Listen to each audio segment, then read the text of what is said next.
Fight लेना चाहता था क्योंकि जोन के बाहर नहीं जाना। फिर मैंने यूएस पे स्प्रे दिया, लेकिन यहाँ पे ऑलरेडी बंदे थे, ये एक ही था, इसका पूरा स्क्वाड अलग था।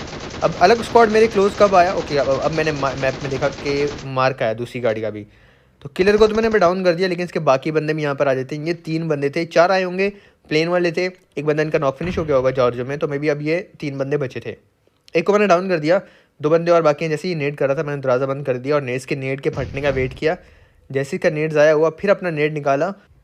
अब पब्लिक यहाँ पे जो है ना एनोनिमस हाउस में फ़ाइट हो रही है, तो मुझे ज़रा इज्जत भी रखनी है एनोनिमस हाउस की। एनोनिमस हाउस मैं फ़ाइट मतलब मैक्सिमम टाइम में जीत जाता हूँ, समटाइम मर भी जाता हूँ, ऐसी कोई बात नहीं है, लेकिन मैक्सिमम टाइम आपका नूब एनोनिमस जो है नुबड़ा, वो समटाइम ज़्यादातर अपनी इज्जत बचा रहता है स्क्वाड्स में। अब मैंने इसको फिनिश कर दिया, इसको रिवाइव देना चाहिए था लेकिन इन्होंने नहीं दिया, और एक को तो नेट से डैमेज ही पड़ा हुआ। तो लेफ्ट पे गए साउंड आ रहा था कि बैंडेज लगा रहा था नीचे, तो मैंने यहाँ पे क्या किया, मैंने एक नेट फेंक दिया। वो देखो उसकी गन भी ग्लिच हुई, ठीक है, नेट फेंक दिया और फिर वेट करने लगा वो आए तो मारूं। लेकिन ऊपर वाला भी और नीचे वाला भी नीचे जंप कर दिया जाते हैं दोनों, मतलब स्क्वाड्स के बाहर चले जाते हैं।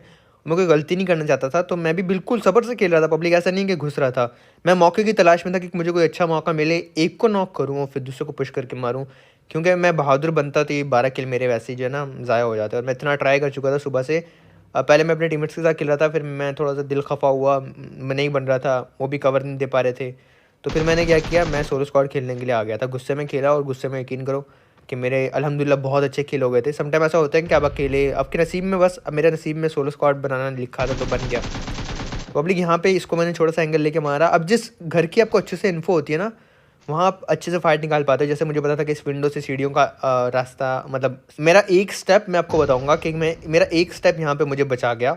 वो स्टेप क्या था मैं आपको बताऊंगा, देखना आप खुद देखोगे आपको समझ लगेगी। अब मैं यहाँ पे लूटने लगा और इतने मज़े से लूट रहा था कि मैंने ना स्मोक की, ना मैंने जल्दी से लूट करके भागा। इतनी देर में ये देखो, यहाँ मैं थोड़ा सा मतलब देखने में रह गया, लेट हो गया कि गाड़ी कहाँ से आ रही है। पीछे से गाड़ी आ गई, पूरा स्क्वाड, उन्होंने मुझे पुश कर दिया और मैं अंदर भागा और मुझे डैमेज पे डैमेज पड़ रहा है। ये मेरा स्टेप मुझे ज़िंदा बचा के बाबा जी, ये स्टेप। अब मॉली मैंने कर दी और मैं अंदर आके खड़ा हो गया। इस मॉली में जल जल के 2 बंदे मेरे पास आ गए। अगर मॉली ना होती मुझे पुश करके मार देते। एक को डाउन किया, दूसरा भी मॉली से जलता जलता आया, दूसरे को डाउन किया। अब इनका तीसरा बंदा, उसको भी आग लग गई, वो नीचे जंप कर गया। और यहाँ पे मेरे गेम मेरे हाथ से निकल गई थी, वो मेरे पास वापस आते हुए मुझे नजर आई।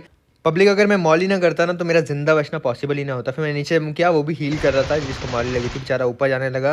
अब जिसके टीममेट नॉक होते ना, उस बेचारे की गलती भी नहीं होती, वो खुद इतना कंफ्यूज, इतना घबराया होता है कि उसके लिए जो है एंड में ज़िंदा रह के फ़ाइट निकालना मुश्किल हो जाता है। वो खुद पैनिक हुआ होता है कि